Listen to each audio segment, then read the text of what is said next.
Good evening from me too, and welcome. It's a great pleasure and a great honor for me to welcome an old friend, personal, and an old friend of the Hellenic Center, Philip. You may remember, some of you may remember, that his first talk here was back in 2014 on the occasion of this seminal exhibition, Patterns of Magnificence. Philip is a prominent historian of courts and cities. He is a fellow of the Royal Historical Society, of the Royal Literature Society, of the Society of Historical Research of the University of London, of the Royal Asiatic Society, and chairman of the Scientific Council of the Center for Research of the Chateau de Versailles. He's also the co-founder of the Society of Court and Court Studies. He has written extensively on the history of France and on the history of the Ottoman and post-Ottoman world. The list is very long. Let me mention some of his publications. The Sultans in Splendor, The Last Years of the Ottoman World, Constantinople, City of the World's Desire, 1543-1924, Aleppo, The Rise and Fall of Syria's Great Merchant City, and Levant, Splendor and Catastrophe on the Mediterranean World. Talking about the Levantine world, Philip is a trustee of the Levantine Heritage Society, and if one is interested in the Levantine world, will find a wealth of publications, events and talks and conferences by becoming a member of the Levantine Heritage Foundation. You will see the leaflet next door and books about it on sale at discounted price. After all this, I think we could not have found a better placed person to talk to us about the Greek diaspora after the foundation of the Greek kingdom, to the expense, of course, of the Ottoman Empire. Philip, over to you.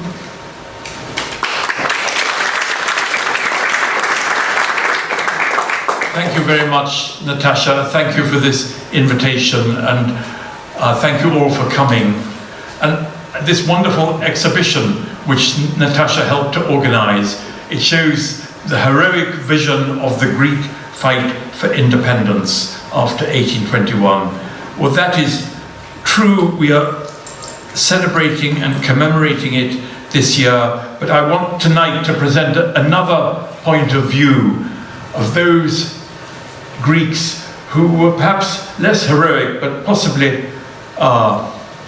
more realistic, and they preferred to stay in their cities, Constantinople and Smyrna, rather than joining the struggle in the Peloponnese. And I want to begin with talking about cities and nations and the relations between the two. We have been so conditioned, in my opinion, by nationalism, now resurgent almost everywhere, that we often forget the defining importance of cities. And cities are also political forces like governments. They too can transform nations and people. The concentration of people, businesses, events, news, and leaders and ambitions in one city can be decisive both in national and international politics. Think of the number of times a revolution in Paris has overthrown or threatened a national government in France. 1789, 1792, 1830, and so on. And of course, the example of the French Revolution had a certain influence on the Greek Revolution of 1821, though perhaps rather less than fellow feelings for Christianity. And tonight, we are united by love of history and Greece and England, but also of London. It's London that has brought us here into this same room. London, as much as the nations of England or Greece, is the basis for many of us of our education, our social life, our career, our businesses, incomes, our families and partners. And I think the importance of cities outside as well as within the frontiers of the Greek state distinguishes its history from that of other countries. Most Greeks in 1821 were living in the multinational Ottoman Empire as they had since 1453, or indeed much earlier. By 1821, thanks to international trade, like today, some Greeks had also migrated to the Russian and Austrian empires.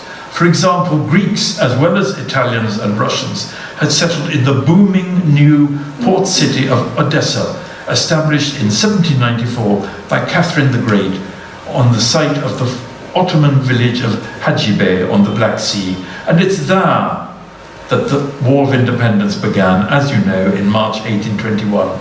And Greeks trained and enlisted in Odessa, from mainly Odessa, formed the core of the sacred band which followed Prince Alexander Ypsilanti, an aide-de-camp of Tsar Alexander I, from a famous Phanariot dynasty of Constantinople. So they're originally from Constantinople, and then they've moved to St. Petersburg. And he led the expedition for Greek freedom in Moldavia. And the expedition was soon defeated. It was officially condemned by the Tsar, but his foreign minister, Count Capodistria, a Greek from Corfu, almost certainly knew of the expedition's preparation, was in touch with many of the Philike Hetaria. You can see their symbol over there. And indeed, Mark Mazawa, in his new book on the history of the Greek Revolution, contradicts himself. He says he was against, Capodistria was against the Philike Hetaria, but he also says that he's in touch with them, telling them when to launch or not to launch the rising. And he later becomes governor of Greece in 1828 to 31. So already you have this example of multiple loyalties, people who are between states. Like Capodistria, he's both in Russian service and a Greek patriot. Or like Ypsilanti, like many Phanariots, they're very divided. Some members of the family remain in Constantinople, some go to the Peloponnese. And I think the freedom of Odessa, the fact that although the Tsar doesn't want a war, Greeks are training and being enlisted in Odessa, shows the power of cities to be semi-independent of national governments, particularly port cities, particularly cities that are so far from the capital. And I wonder if another crucial influence, often forgotten, is that of the French governor of Odessa, the Comte de Langeron, who is a French émigré. And indeed, Odessa continues as a partly Greek city throughout the 19th century, with a Greek population, names that will be familiar to many of you, Zarifi, Raleigh, Rodokonaki, and so on, maybe 8 to 10%. It was considered a land of milk and honey, a really booming port city with a Greek theatre, a Greek commercial school, Greek charities, and indeed a Greek mayor between 1878 and 1885 called Gregory Merazli, who helps Greece a lot. He had Russian novels translated into Greek. He sets a pattern for cosmopolitan, flexible patriotism. And I think these Greeks outside Greece remind one of a 17th century proverb which explains much of European history, the way royalties and officers and craftsmen and merchants moved from country to country. Many Greeks have proved the truth of it. Al galantuomo ogni paese e patria. To an honest man or a gentleman, every country can be a fatherland. Now let us turn to other international cities which helped Greece. Marseille, Vienna and Trieste also contributed vital funds, munitions and volunteers to the struggle for independence. Their role may have been nearly as important as that of Greek fighters in the land of Greece itself. And Greek independence wasn't just a Greek cause, it was also a European cause. There is a synchronism between 1821 and risings and movements for constitutional monarchy in Naples, in Madrid, and even in Paris. And once independence was finally won and recognized by 1830, 3 cities outside Greece, Constantinople, Smyrna, and Alexandria, also played crucial roles in its development. These were mixed cities which had prospered under the Ottoman Empire. Greeks were at first outnumbered by Muslims, Jews, and Levantines. But after independence, paradoxically, many people expected all the Greeks to migrate to the new Greek state. They provided alternatives to the Greek state. Such was the poverty, banditry, and overtaxation in liberated Greece that, as I hope to show, many Greeks preferred to groan under the Turkish yoke rather than to be free in their own country. Let us begin with Constantinople.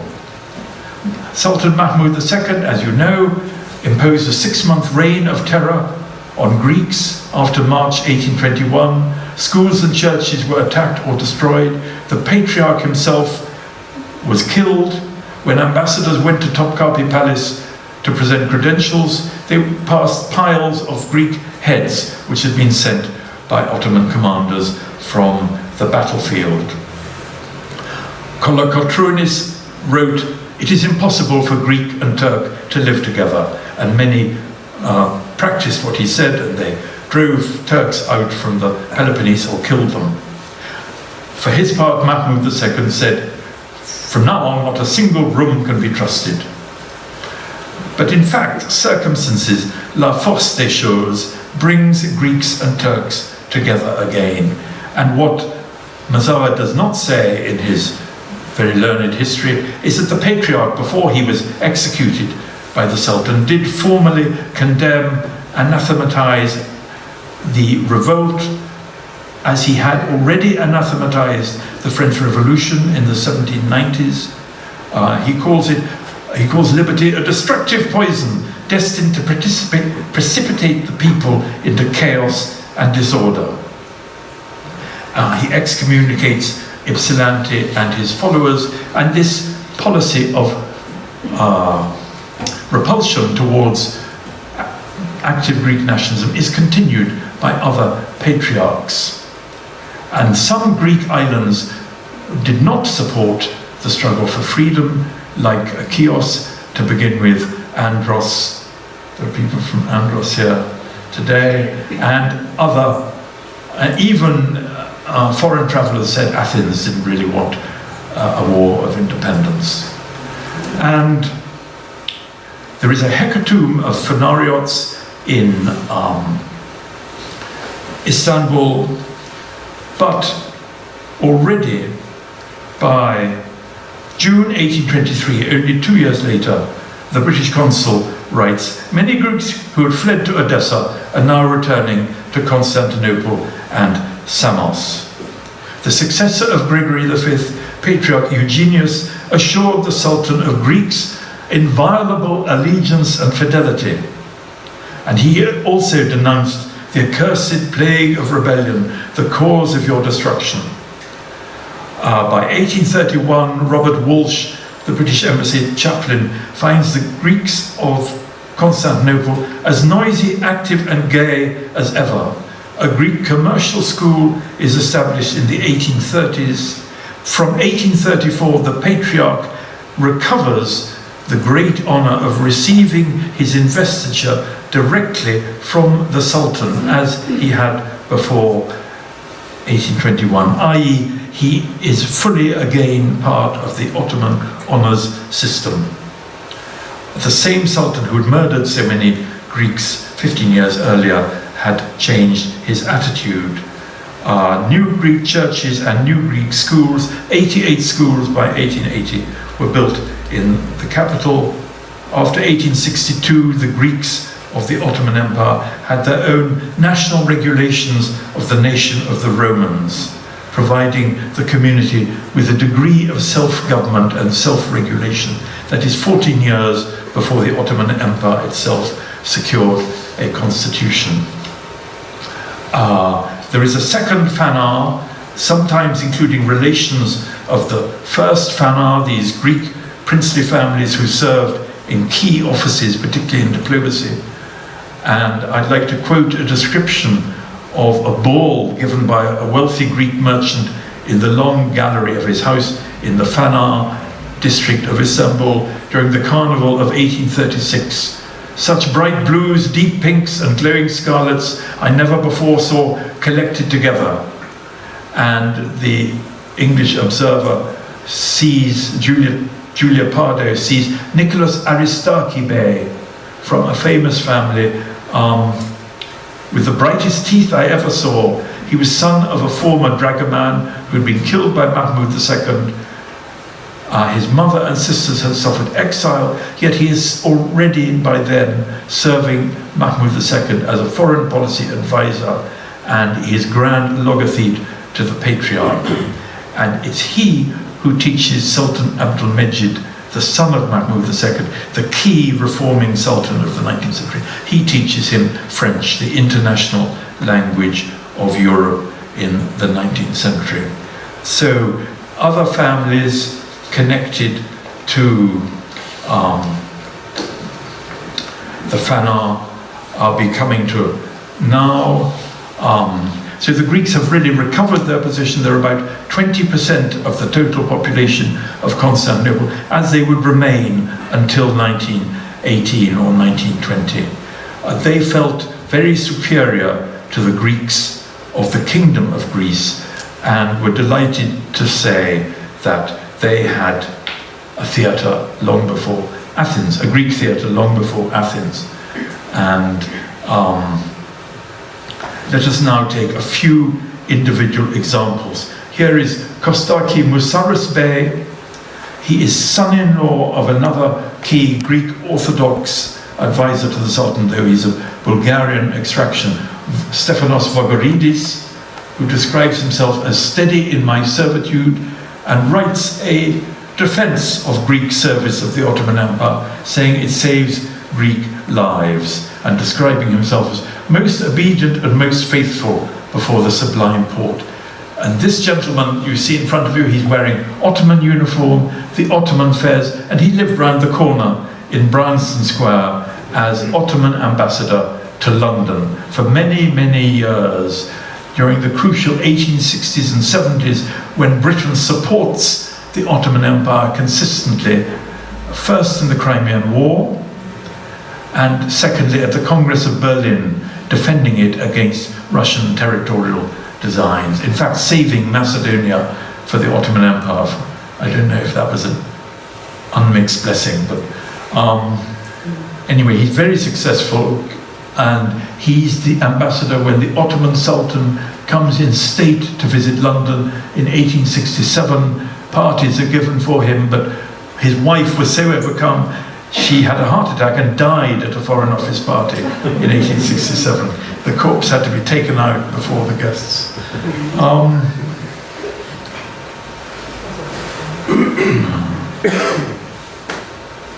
It's not moving.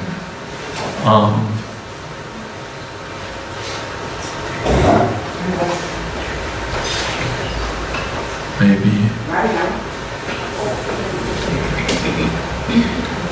Yes, here he is again in a more simpler costume, born in 1807. Here he is caricatured by Vanity Fair. A very learned man who translated Dante into Greek and Turkish. The world was extremely cosmopolitan and polyglot. And hopefully the memoirs of one of them, George Zarifi, will be translated into English or French. This is Stephanos Musaras from another very famous Istanbul Greek family who served the sultans. He was an Ottoman diplomat, and he also later became this curious position, Prince of Samos. There was an Ottoman appointed Prince of Samos because the Ottomans wanted to keep Samos in the empire, but the people of Samos did not, they wanted autonomy if they couldn't join Greece. They were true nationalists for Greece. So as the Phanariots in the past had been princes of Wallachia or Moldavia by investiture from the Sultan, now a similar position is created for Samos, and there was even a national anthem of Samos. And here is Stephanos Moussaras taking the oath as Prince of Samos in July 1896. You see, he is the gentleman in the middle, Ottoman orders and uniform, and it's very much an Ottoman occasion, surrounded by Ottoman officials in the fez and soldiers and Greek priests. And I look forward to learning more about the actual conditions in the Principality of Samos.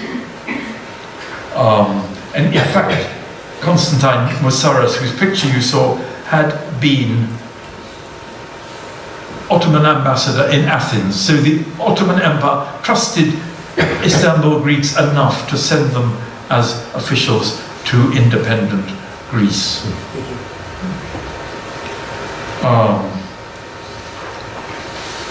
And another famous figure is this gentleman, George Zarifi, one of the leading bankers of Constantinople, and he refused to subscribe to a Greek government loan on the grounds that it was destined to cover military expenditure against the Ottoman Empire. And in fact, he did make loans to the Ottoman Empire for the purchase of arms, even in 1877 to 78, when Russian armies were at the gates of Constantinople. So there's no Orthodox solidarity. He's for the Ottoman Empire.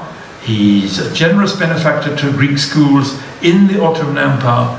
He's a financial power, and he preferred to travel on his Ottoman rather than his Greek passport. He's proud to be an Ottoman. At this stage, the 1860s or 70s, there are school songs, Greek school songs in Istanbul, praising the great Sultan. Constantinople Greeks felt that while Ottomans reigned, Greeks in reality governed through their economic power. We lend them the vivacity of our intelligence and our business skills. They protect us with their strength, like kindly giants. Well, they thought of the Ottoman Empire as kindly. The future belongs to the Greeks, distant no doubt, but peoples can wait. And there's an immense feeling of condescension towards independent Greece. Like a ghost country, they described it to a French diplomat. It's only an appearance of royalty and constitution, not real royalty. And these Constantinople Greeks like Mavroyenis and Karatodori are also personal doctors of the Sultan and in charge of health policy in the Ottoman Empire. At school, they sang hymns to the Sultan. O God, our protector, make the sublime port radiant with the glory of kingship. May the Sultan Abdul-Mejid, our Lord, the refuge of the world, live 1,000 years. May the princes, his beloved children, receive the heritage of kingship, rejoice and delight in him. That is a quotation from one of these school hymns. And Stephanos Vagoridis was a friend of Sultan Abdul-Mejid, received him in his house. Sultan Abdul-Mejid went to his daughter's wedding, and he told the Sultan, love of the fatherland is part of faith. That is a hadith of the Prophet Muhammad, quoted by an Orthodox subject of the Ottoman Empire to justify his Ottoman patriotism. And later still, alarmed by the rising power of Bulgaria and the Exarchate and the strength of the Bulgarian army in the 1880s and 1890s, the Orthodox Patriarch Joachim III regularly assured Sultan Abdulhamid, both in Greek and Turkish, of the loyalty of the Greek nation. And a characteristic story of the time is that the Sultan would send him a pineapple grown in his own palace hothouse as a present in the hands of the chief eunuch, and when he received it, the patriarch would kiss it as a sign of his loyalty to Abdulhamid. Some people would regard this as treason, others would consider it realism. And Ion Dragoumis, secretary of the Greek legation, who is a Greek nationalist, complained of lack of interest from the city's Greeks. Some sent their children to Catholic schools, we are losing the city completely. So it's not just a nationalist century, the 19th century. Some people are opposing it with their actions and their careers. And at the same time, late 19th century Greece, thousands are emigrating to America, trying to get out of the country. And 1898, a Greek journalist wrote, "What is the Greek kingdom in numbers and extent, in contrast to the powerful galaxy of glittering Greek colonies which give to the Greek race the stature and characteristics of a great nation?" And the key break with the Ottoman Empire is probably not Greek independence, but the Balkan Wars of 1912 to 13, when the Greek army does extremely well. It takes Salonika, and victory follows victory, and then the dream of a new Byzantine Empire, then that really does take hold. But the Zarifis had always opposed it and considered the Greek kingdom sort of frustrating and feeble-minded is one adjective that appears. And then I won't tell you about the end of the Greeks of Constantinople. You know it very well. With the victory of the Allies in 1918, Greek forces are part of the occupation of Constantinople. The Turkish writer Aziz Nesin remembered seeing Greeks stamp on their Ottoman fezes, shouting "Zeto Venizelos, Zeto Venizelos." And after Kemal's troops re-enter the city, then the Greek population really does begin to suffer. Discriminatory taxes and laws. Refik Pasha says, "The Greeks, if they were not actually expelled, would do well to leave, as the future in the new Turkey, in the future they would be unable to make a living here, and only about 3,000 remain today." And this is the Zarifi tomb in Athens. This is a Mavroyenis, another Ottoman official. A Mavroyenis was Abdulhamid's doctor. That is the great school at Fana, now empty. One of the Greek churches built in the 19th century, Holy Trinity near Taksim. And that is Joachim III. I'm not sure what this procession is. Anyway, it's about 1912, escorted by Ottoman soldiers in state in Istanbul. One of the photographers of the Sultan was Basil Kargopoulou, whose photographs have been published recently in Athens.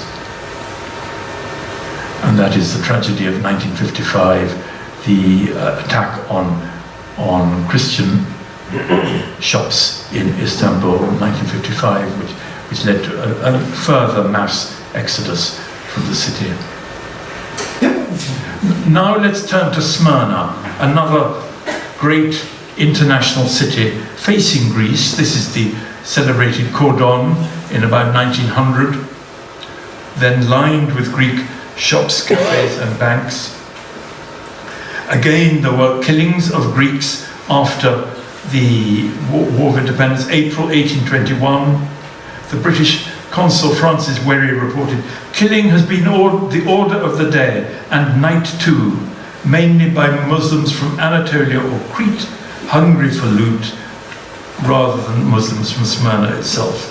And as they would 100 years later, in September 1922, Greeks fled to the quay in search of boats, and some even jumped into the water to save themselves.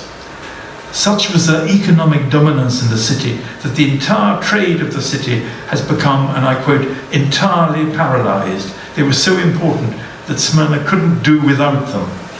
In fact, up to 1914, anti-Greek boycotts did not work, as the city depended on Greek tradesmen.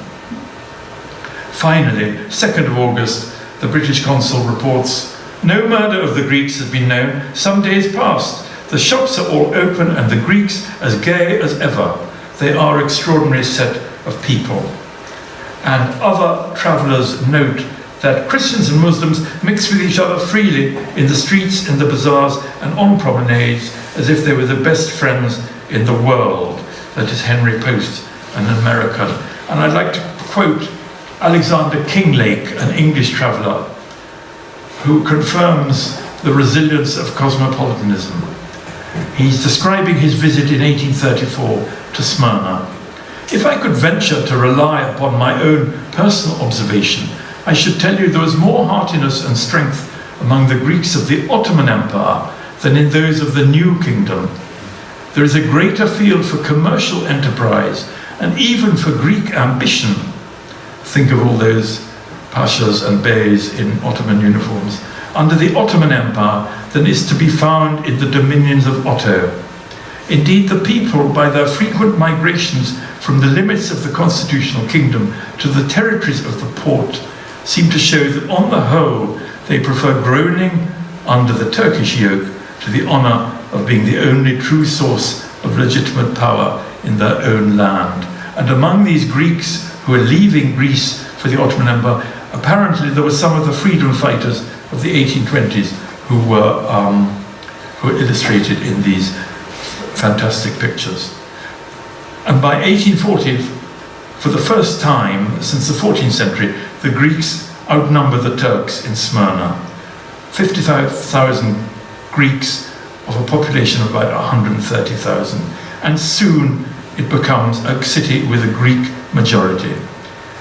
Hence its name in Turkish, Cavur Izmir, infidel Izmir. And the Ottoman Sultan himself, Abdulaziz, son of Abdulmejid, in 1863, he shows his approval of this mixed city by visiting the Greek banker Baltazzi in his villa outside the city. Smyrna becomes a global port, Hong Kong on the Aegean, exporting fruit, carpets and opium, really a byword for prosperity.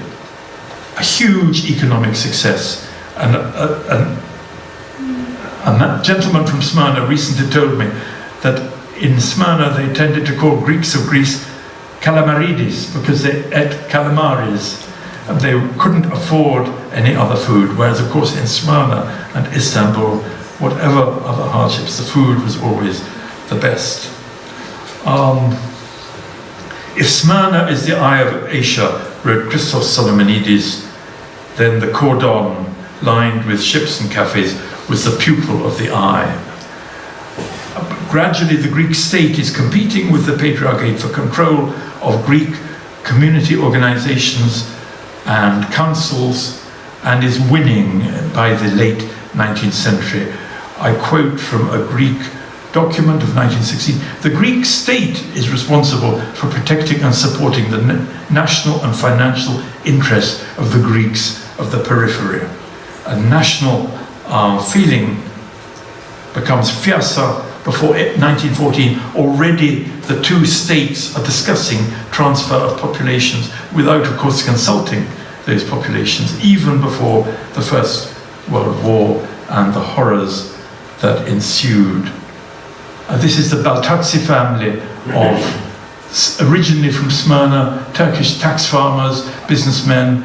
Hélène Baltazzi on the left is the mother of Marie Vetsera, whose charms seduced Crown Prince Rudolf of Austria and with whom she committed suicide. In fact, she was killed by him at Meiling in 1889. On the right is one of her brothers who became a prominent figure in the horse world of the Austrian Empire, partly because he was importing good horses from Anatolia. This is the postcard sent from or to Athens in 1910, showing the fig trade, Turkish ladies sorting figs under the watchful eye of a capitalist. And that is you see, the postcard says Smyrna, Grèce.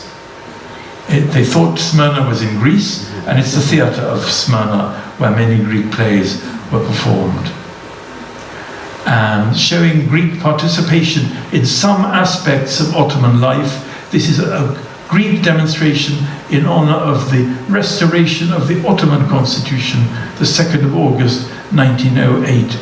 Greek flags side by side with blue and white Greek flags side by side with red Ottoman flags. And that is the dream of a greater Greece, Venizelos. I'm sure you've all seen this famous postcard, the dream which would end in the catastrophe of 1922, which will be commemorated next year, I'm sure, in many exhibitions and events. That is the Greek forces landing in Smyrna in May 1919, Greek troops, and a poster of Venizelos on the left. And that is the picture of the catastrophe, the fire of Smyrna, which is now in the Benaki Museum in Athens by a Levantine painter of the city, about whom I would love to know more, called Ovide Kurtovic. And that is a famous citizen of Smyrna, Aristotle Onassis, and I think characteristically he left Smyrna not for Greece but for Argentina. Maybe he knew Spanish from his life in Smyrna. He certainly knew Turkish as well as Greek, and Spanish was widely spoken by the Jews of Smyrna. And another gentleman who left Smyrna not for Greece, as many refugees did, but for England, that is Alec Isigonis, the designer of the Mini. He's standing beside it, from a Smyrna Greek family which had the good fortune to have British passports so they could come to Britain. Many people from Constantinople and Smyrna left when they had to leave the beloved cities. They didn't go to Greece but to other countries if they would have them: England, France, America, Canada, and so on. And now, third and last is Alexandria. This is Muhammad Ali, the modernizing governor of Alexandria, who came from Kavala in what is now northern Greece. His amazing house and pious foundation is one of the sites of northern Greece, painted by Wilkie in 1840. A huge, a modernizing ruler, as famous in his day as the Shah of Iran was, or indeed Ataturk before him. And among his friends, among his favored businessmen and merchants, were Greeks. Why was that? Because I think they could speak Turkish with him, and he couldn't speak the Arabic of Egypt. So in fact, he was closer to Greeks from the Ottoman Empire than he was to the people over whom he was ruling. And one of his main advisors and merchants was called Tositsa, originally from Metzevo, Michael Tositsa. He's a friend, and this is the original palace of Tositsa, which after many transformations becomes the Bourse of Alexandria, the largest bourse outside Europe and North America at times in the 20th century. And that is where the economic center of the city. He's also the first head of the Greek community in Alexandria and the first Greek consul general. And many other Greeks come and make fortunes in Alexandria. It becomes a semi-Greek city again. Numbers are not certain, 20 to 30,000 out of 200,000 maybe, but maybe more, because it may not count people with Ottoman nationality who were Greeks, or people from Cyprus who had British passports, or others. And other figures is Paulos Christofides from Cyprus, who is called Paulino Bey. He takes the name Paul Dranet because he is influenced by a French doctor called Trainard, so he jumbles the letters and calls himself Tranet, and he becomes a key figure in Egypt, the maître des plaisirs of the Khedive Ismail, his pharmacist, superintendent of theatres, director of opera and circus, marries an Italian, and in fact organizes the commissioning and the first performance of Aida in 1871.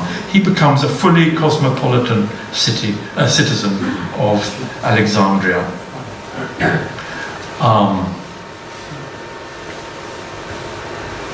And that is his tomb in Athens, 1854. No, that's Tositsa's tomb in Athens. However Alexandrian he became, he was buried in Athens. This is the Theatre Zizania before the British bombardment of 1882, another prominent Greek who made a fortune in the 19th century. This is the ruins of the city after the British bombardment of 1882, which was widely supported by the Greek community. Some supported Egyptian nationalism, but on the whole they regarded the British army as the source of their security. And here is a letter to Constantine Cavafy, 1883, and I'd like to quote from another letter from his brother John, writing in English because they're partly English in culture and had lived in London, again round the corner from here. John Cavafy writes to Constantine, August 1882, British Marines shot down every passing Arab as they went along. He writes this with approval, and indeed he uses his revolver also when going to reopen his office. He hoped the British would hang Arabi Pasha, the Egyptian national leader. What a sell if they let him go scot-free. The English are such fools sometimes. And indeed they didn't hang Arabi.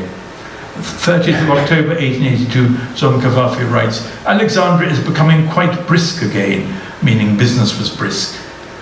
And other Greek Alexandrians who supported Britain included John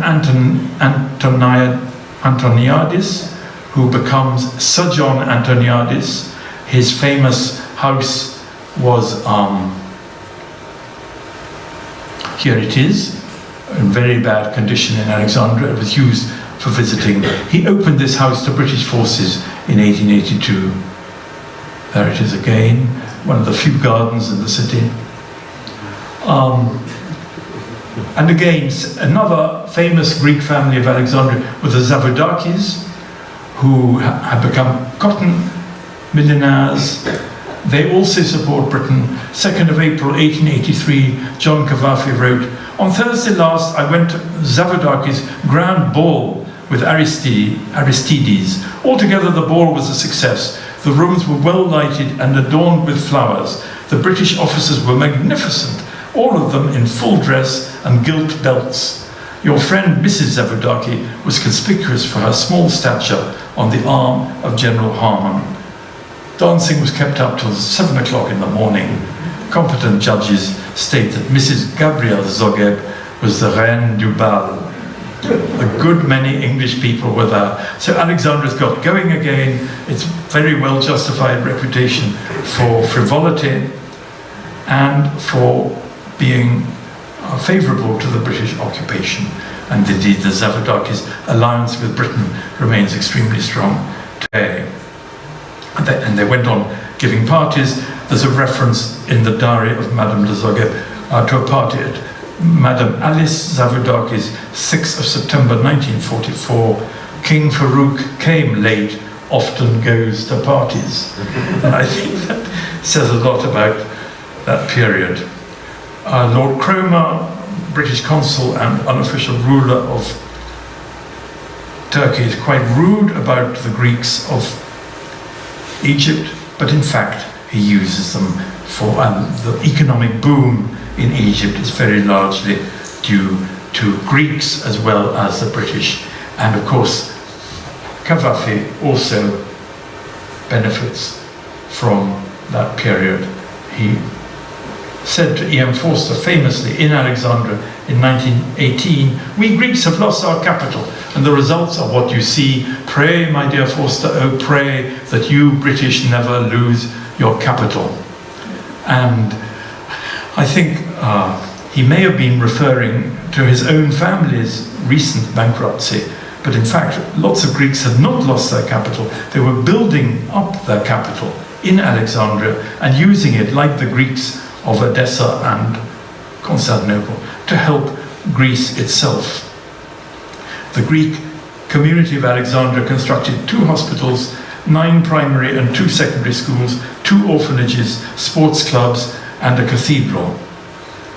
And a famous benefactor was Emmanuel Benaki, born in Syros, king of the Bourse in Alexandria, and his family considered anything Greek holy and sacred, and their business the power and glory of Hellenism. His daughter Penelope Delta wrote, "We had the greatest contempt for fellahs, Egyptian peasants, and regarded them almost as capital. 1 white was worth 10 blacks. To beat an Egyptian was not only permissible, it was obligatory." And that, I fear, is no exaggeration, and British officers and indeed Egyptian pashas also indulged in that activity non-stop. And the Benaki family helps finance, this is the inside of the Bourse at Alexandria, a wonderful picture by Marguerite Nachla. And I think the language they were shouting in may well have been French, the international language of the city, rather than Greek. But I will stand being corrected. And this is the Zavodaki tomb in the Greek cemetery in Alexandria. Well worth a visit, that cemetery. It is a living proof, or rather not living proof, of the power and wealth of the Greeks of Alexandria. Extravagant assertions of wealth and grief. This is Angelica Zavodaki, who died in 1888.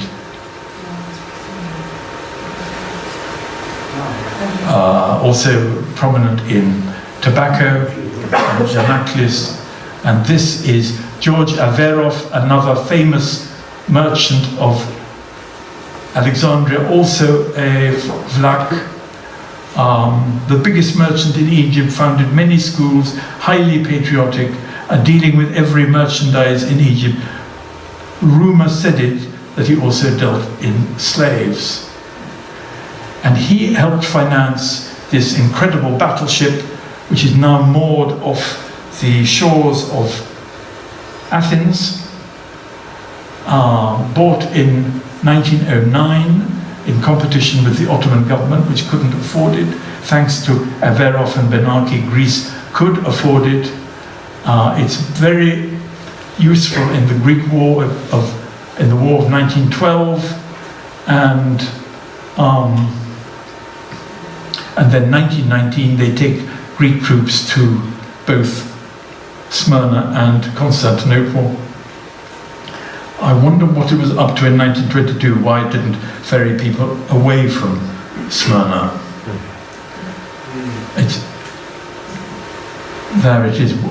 I call it the battleship of false hopes. They really felt 1919, when the Averov is sailing into Constantinople, that the time had come. And Greeks were very much a closed community, very controlled by Greek schools, Greek religious authorities. One writer, George Pieridis, remembered, "None of us has native friends. We're ignorant of everything about their lives. All our intellectual activity, almost exclusively on Greek matters and problems." But this was changing. It wasn't fixed. And he was a Marxist, probably exaggerating the situation. And indeed, Greek Alexandrians are beginning to collect Islamic art, some of which you can see in the Benaki Museum, in the Benaki, in the Islamic section of that. And Christophoros Nomikos, 1883 to 1951, is another great Alexandrian collector of Islamic art. And he helps organize this exhibition of Islamic art in Alexandria in 1925. And he wrote, he's one of the first Greek historians of the Arabs, and he wrote, "No one should be proud only of their own race and be contemptuous of others, because we are all human beings trying to find some happiness in the course of our lives." And so gradually, this second Greece, as it was called, the Greece of Alexandria, is waking up to Egypt between the wars.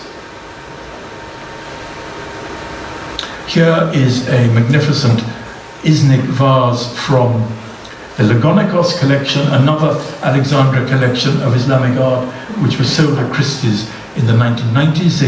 They got it out in the 1930s when it was still easy to do so. This is the Benaki family in Alexandria. This is Penelope Delta.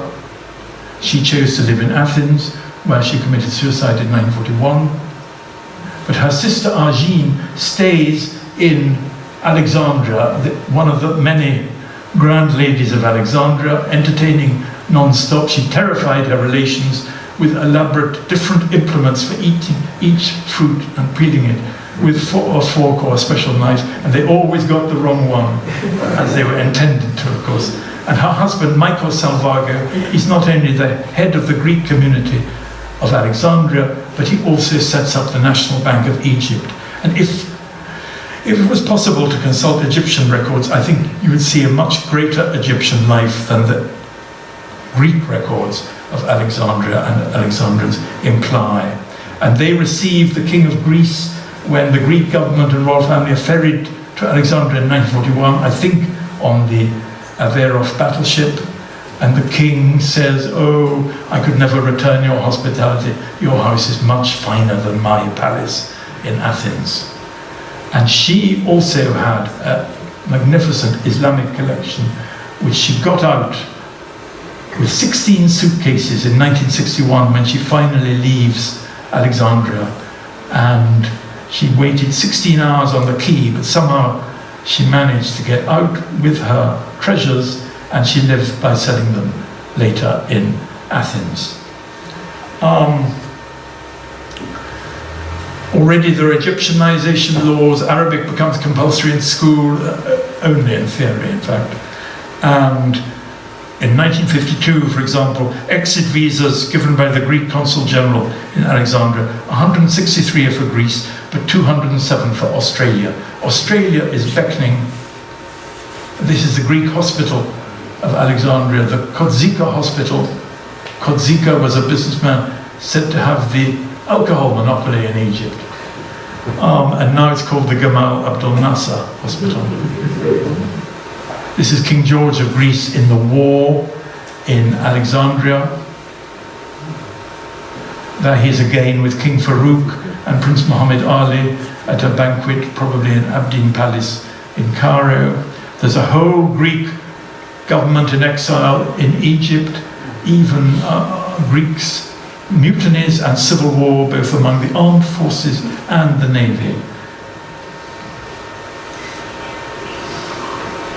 And gradually, after 1952, Nasser is in power and soon reveals his true colors. He says, or Naguib says, Greece and Egypt are in essence one country. Everyone is a child of the same country if they all work for its benefit. Many Greeks helped Egypt run the Suez Canal in 1956, but in fact, many Greek Alexandrians are leaving, often for Paris, like Georges Moustaki, and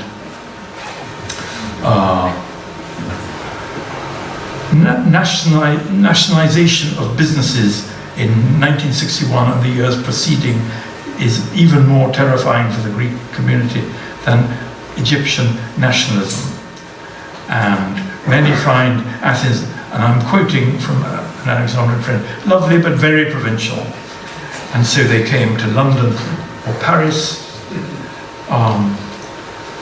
And I'd like to quote some of the remarks that Greek Alexandrians made once they'd left Egypt. And this is a picture of Stratis Tsirkas, a Greek novelist from Egypt whose novel Drifting Cities, Cité à la Dérive, gives a very good picture of this period, the 1940s and 50s. Timos Melanos wrote, he was grateful to Egypt 1,000 times. We remained Greeks, but got wider horizons. We returned the joys she gave us. Panagiotis Karmatzos said, after closing the Salvago commercial school in 1972, Egypt gave us, along with the benefits of its cosmopolitanism, the ability to hold on to our Hellenic character, our language and our religion. Who can blame a people fighting for its independence and the right to rule over their own country? But I'll come back to that remark later. In conclusion, I'd like to say 5 points. The Levantine cities are often associated with nostalgia, but in fact, I think they were very, very realistic cities, and they have very realistic lessons for us. Not least, they're still alive in terms of property claims. Some people are getting some property back in Egypt. Maybe there will be more property claims in Smyrna and Constantinople in time to come. And not least, there is the fate of the schools and churches which in Constantinople and Alexandria are still there. What is going to happen to these buildings? At the Levantine Heritage Foundation, we had a wonderful paper by Zeynep Souvari about Italian property claims in Istanbul. So there are many Greek ones also. And these cities matter now, they're still there. Izmir, Istanbul, Alexandria. Talk to the mayor of Izmir or the mayor of Thessaloniki or the people of Alexandria. They care deeply about the cosmopolitan past. Not only for itself, but also because it's part of their identity and it makes them different from the capital city or the hinterland or the rest of the country, which they often regard the capital city not with love, but as a very difficult stepmother. And above all, perhaps these cities are barriers or antidotes against the tyranny of nationalism and the majority. After the governments had penalized the Greek minority in many of these cities, they then turned on the national majority, as many Egyptians and Turks will tell you now. And some people regard freedom and human rights as indivisible. The comment of Karmatzos is, in my opinion, a sign of the hegemony of nationalism. It wasn't fighting for freedom by expelling Greeks or nationalizing their companies. That wasn't really Nasser's intention. It was really a power and money grab by Nasser and his officers and the new business elite of Egypt. Ask the Alexandrians and ask ordinary Egyptians today what they think, or indeed ordinary Izmirlis. And there's no good survey of what happened to the lost properties in Smyrna and Egypt.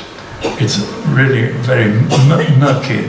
There are many stories about who got what. I quote from one Turk about Istanbul. It's not just about Greeks, it's a complete catastrophe. They lost the Greeks and got a lunatic who is destroying their country. And I think the fate of these Greeks shows that there's a lot to be said for cosmopolitanism. It can help a nation state and a nation and national struggle, and at the same time I think they show by their movements, their migrations, their careers, their ultimate destiny outside Greece as well as inside Greece, that national governments and national struggles are not the only frame of reference in which to judge peoples and their destiny. Indeed, some people consider that the national state can be as much an enemy as a friend.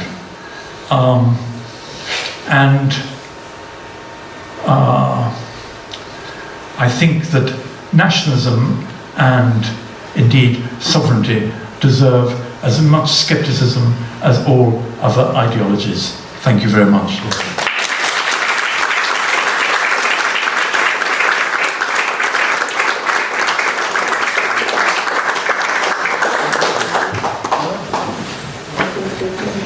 Thank you very much, Philip. We traveled to this last Ottoman cosmopolitan world with shifting loyalties. Can I have one question? first, and then anybody has questions, we are going to take it. When you showed us the Averov financed the battleship, was this then an Ottoman subject or not? Can I answer you later? I don't know. That's a very good subject. It's a huge subject in itself because the Egypt still being theoretically part of the Ottoman Empire, a lot of Greeks in Egypt were Ottoman subjects, but he may of course have bought foreign protection or another passport, or he may have acquired a Greek passport. When did Metsovo become part of Greece? In 1912? Yes. Yes. So it's before 1912, so probably he was an Ottoman. It's a very good question. Thank you. Any questions? Hi. The thing that struck me, if you go right to the very start of your lecture, what was the environment that caused the uprising from the Greeks after about 400 years of rule and integration, and why was it better? It's a huge question. I don't think many people here are more qualified than me to answer. I think it's partly to do with Ali Pasha being in revolt against the Ottoman Sultan, the governor of Albania. He is also stirring the pot, playing with Greek nationalism, and to suppress his rising, most Ottoman troops leave the Peloponnese, leaving a power vacuum. So a Greek nationalist sees the opportunity. Why then? Another reason is this wave of liberalism sweeping through Western Europe, news coming of constitutionalism. Why not us? And maybe the great prosperity of Greeks in the Napoleonic Wars, because they could be carrying merchants with their ships because they were neutral. And then after 1814, a slight dip in. So they've got the money, but they're going down economically, relatively speaking, because England and France can recover much of the trade. So that would encourage action.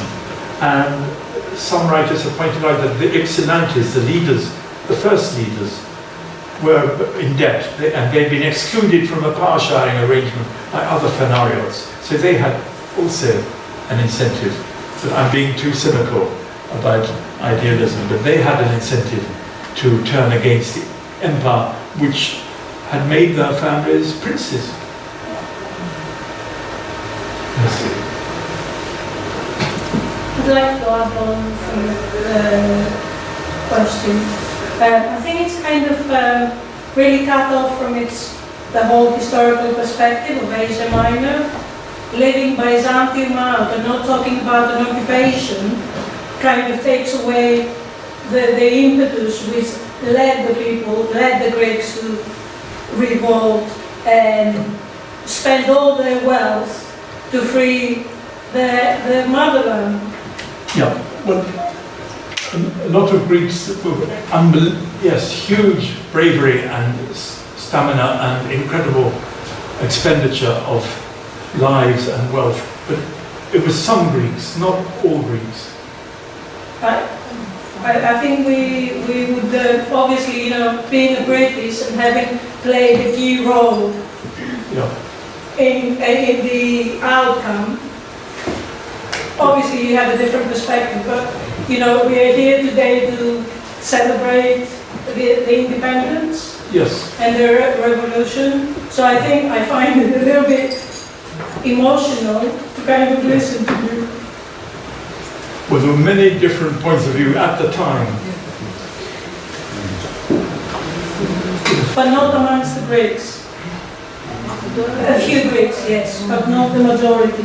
And that's why they were able to get rid of a 400-year occupation.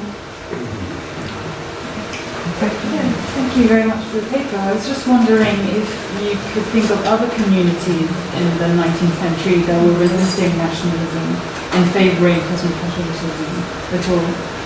I think a lot of Irish preferred to live in London than struggle for freedom in the homeland, and in fact became servants of the British Empire. A lot of Czechs moved to Vienna and became, in fact, German speakers and Austrians, and didn't participate in the national struggle in Bohemia. And a lot of similar things among some other groups. A lot of Poles, in the end, collaborated with Russia or Prussia, and despite fierce Polish nationalism. So, in fact, this idea that nationalism is the 19th century is maybe what you're suggesting a bit. I think nationalism is as old as the human race, practically. And it has different forms and different, it's maybe more fashionable and more apparently dominant in the 19th century, but it's not exclusively dominant, or Poland would have, Poland didn't become a free country, and nor did Ireland until the 20th century.